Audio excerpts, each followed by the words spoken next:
Today we get to talk about consumer math. It's all about shopping and buying. And I just know it, that some of you already have a Christmas list started. Some of you already have a complete list of the shoes you want and the clothes you want and the things you would like to buy. Maybe some video games. So this section is really a lot of fun because we get to talk about buying and selling and all the stuff having to do with products. So today we're going to talk about wholesale price, markup, and retail price. And I think you're going to find this interesting. So let me tell you a story. So I was on a trip, I was in Mexico, and I went into a shop and there was this beautiful blanket. And I looked at the price, it was $5. What a deal. I was like, this is great. After my trip, I was back in the US. I was in a store. And I saw the blanket I saw in Mexico. But guess what the price was? It was $25. And I thought, oh my goodness, what a ripoff. In Mexico, you could get this for $5. So I was thinking about how this happens. How does that Mexican blanket get to the US? And how does it end up being $25 instead of $5? So let's talk about this a little bit. So let's say that we have a producer in Mexico. We have a producer that makes these blankets. Then, let me introduce you to what we would call the middleman. The middleman is the guy who goes down to Mexico and he meets the producer and he tells the producer, okay, I'd like to buy, 1,000 of your blankets. Can you give me a good price? You know what? If you can give me an even better deal, I'll buy 5,000 of your blankets. And the producer in Mexico sells blankets to the middleman. Then the middleman turns around, he comes to a US company. He comes to someone who owns a store.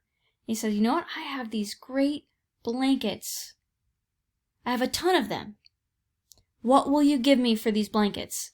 And maybe the middleman was able to pay the producer $5 per blanket.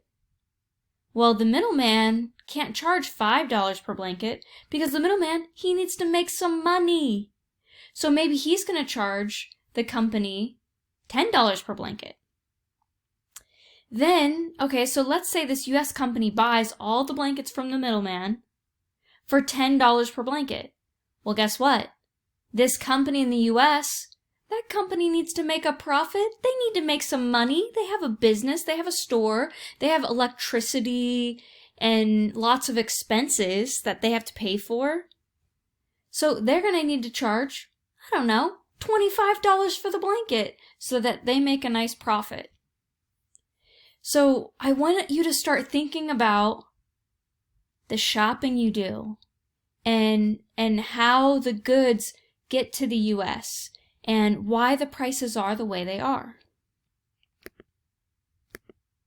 So let's talk about what the word wholesale price means. What does that vocabulary word mean? Or words, I guess I should say. The price of an item when purchased in bulk from a producer. So when the middleman paid $5 per blanket, he was buying in bulk. You know what? I probably should have said that he got it even cheaper if he bought in bulk. If I saw it for $5 in Mexico in the store, maybe the middleman got it for $3. I don't know.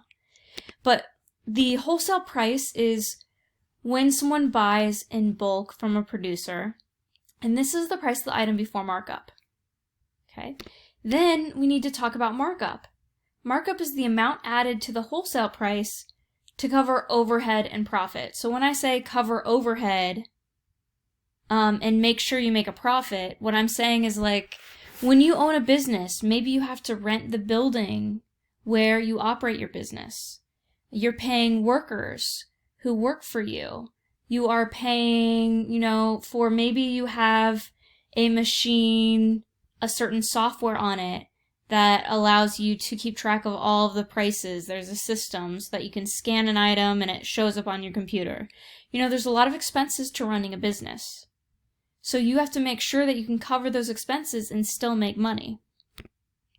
So if you add the wholesale price and then you add on the markup, so the increase in the price, you end up with the retail price. The retail price is the price that you see in the store. So for example, the $25 that I saw in that US store, that's an example of a retail price.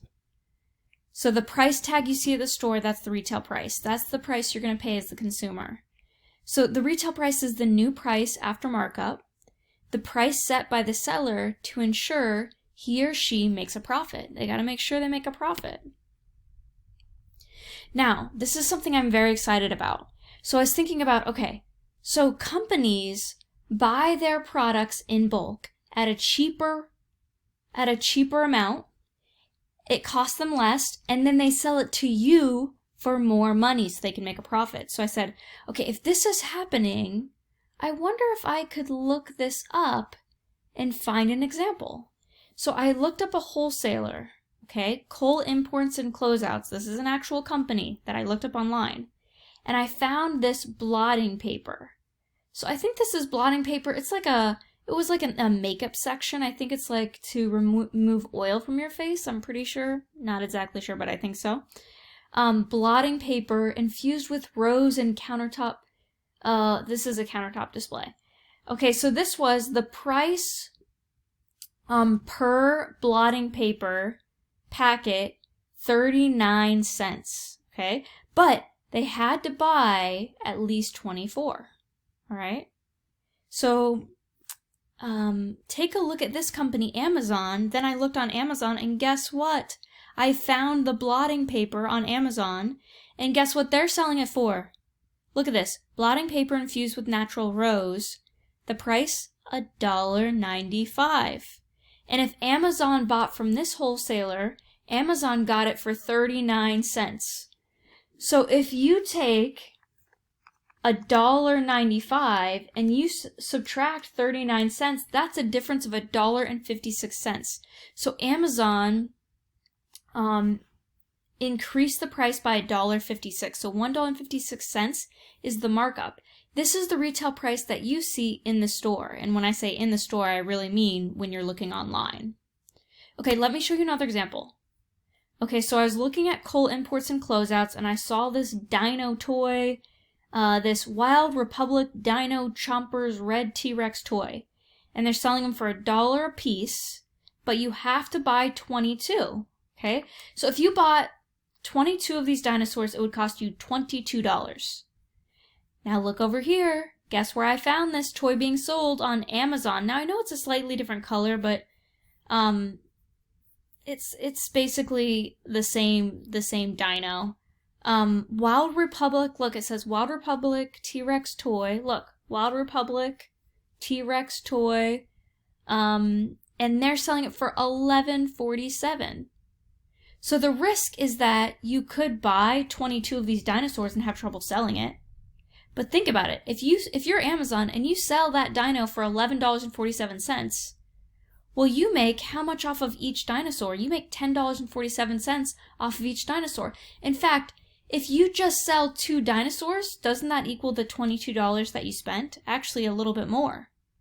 So this is how companies like Amazon make money. They buy things in bulk, which is the wholesale price. They get it for cheaper when they buy many of them. And then they sell to people all over the world. Or, if you're a small store, it might be just in your area. But you sell to a lot of people and you make your money. Okay, here's another example. So I was looking at Cole Imports and Closeouts, and I saw this Dory figurine. And they're selling them for $1 each. But if you're a company that's buying this, you have to buy in bulk. You have to buy at least 22 of these. And then look at this. I found it on Walmart, and they're selling it for $8.72. So think about it. How much did they mark it up? What was the markup? From $1 to $8.72, that's $7.72 for the markup. So I'm hoping that I'm hoping that you're starting to understand that the wholesale price is when a company like Walmart buys from, maybe they buy from Coal Imports, and they buy in bulk. So they buy 22 or they buy 100, and then they sell it for more money. They mark up the price, they set the retail price, which is the price you see in the store, and they make money off of it.